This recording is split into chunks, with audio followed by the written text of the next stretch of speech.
आज हम सीरीज की 7वीं वीडियो में ये जानेंगे कि किसी चीज की तरफ लगाव ना होना ही पूर्ण आत्मत्याग है। तो चलिए इस वीडियो को स्टार्ट करते हैं। Chapter 5 non attachment is complete self abnegation. जैसे कि हमने पिछली वीडियो में जाना था कि हमें अच्छाई करनी चाहिए और बुराई का साथ नहीं देना चाहिए, पर अगर हम सिर्फ अच्छाई करते रहेंगे तो हम कभी भी आत्मत्याग नहीं कर पाएंगे, क्योंकि फिर हमारा मोह अच्छाई की तरफ बढ़ जाएगा।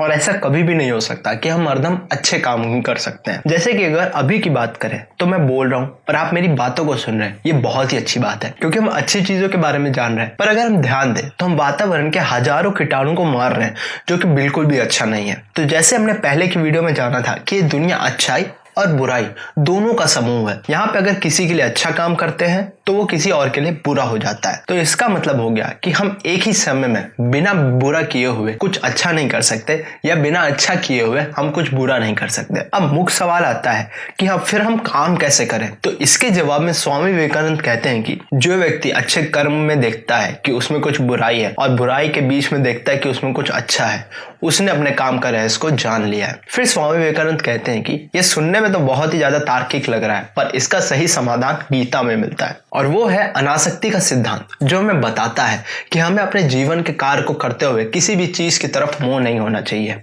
हमें ये जान लेना चाहिए कि हम इस दुनिया से पूरी तरीके से अलग हैं। हालांकि हम दुनिया में हैं और हमें इसमें जो भी कुछ कर रहे हैं वो अपने लिए नहीं कर रहे हैं। कोई भी कार्य जो हम खुद के लिए करते हैं उसका अच्छा या बुरा का प्रभाव हम पर पड़ेगा, पर अगर जो कार्य खुद के लिए ना किया गया हो, चाहे वो कुछ भी हो, उसका हम पे कोई प्रभाव नहीं पड़ेगा। भले ही किसी ने पूरे ब्रह्मांड को मार दिया हो या खुद को मार डाला हो, वो ना तो हत्यारा है और ना ही मारा गया है, जब तक वो जानता है कि उसने ये काम अपने लिए बिल्कुल भी नहीं किया। कर्मयोग हमें सिखाता है कि संसार को मत छोड़ो, संसार में जियो, जितना हो सके इसके प्रभावों को सोख लो, लेकिन अगर ये आपके आनंद के लिए है तो काम बिल्कुल भी ना करो। हमारा लक्ष्य आनंद नहीं होना चाहिए, पहले हमें मैं को मारना होगा, फिर सारी दुनिया को अपना समझना चाहिए। इसीलिए ठीक से काम करने के लिए हमें सबसे पहले लगाव के विचार को छोड़ना होगा, और दूसरा, खुद को इस दुनिया में मत उलझाओ, अपने आप को अलग समझो और काम करते रहो। अगर आप भगवान में विश्वास रखते हैं तो हमें यह मानना चाहिए कि ये सब चीजें जिन्हें हम अपना बोलते हैं वो असलियत में भगवान की हैं, और ये सोचना एक कमजोरी है कि मुझ पे कोई निर्भर है और मैं दूसरे का भला कर सकता हूँ। ये विश्वास ही हमारे सारे मोह को जन्म देता है और इसी की वजह से हमारे सारे दुख आते हैं। हमें अपने मन को यह बताना चाहिए कि इस ब्रह्मांड में कोई भी हम पर निर्भर नहीं है, एक भी भिखारी हमारे दान पर निर्भर नहीं है। सब लोग को प्रकृति द्वारा मदद की जाती है, और भले ही हम में से लाखों लोग यहाँ पर नहीं है,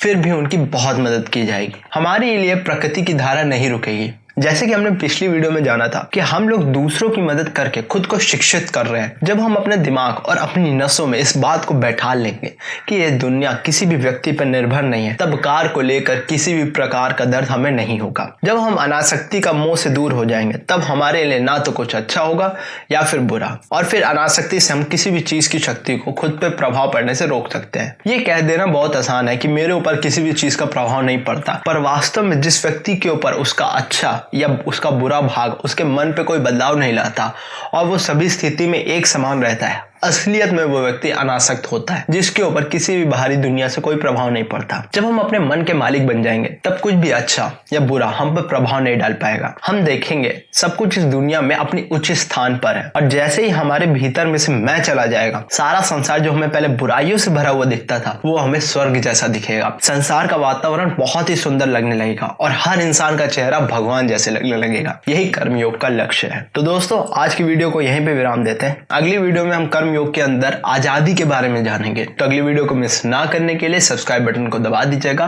तो आज के लिए बस इतना ही, अब हम लोग अगली वीडियो में मिलते हैं।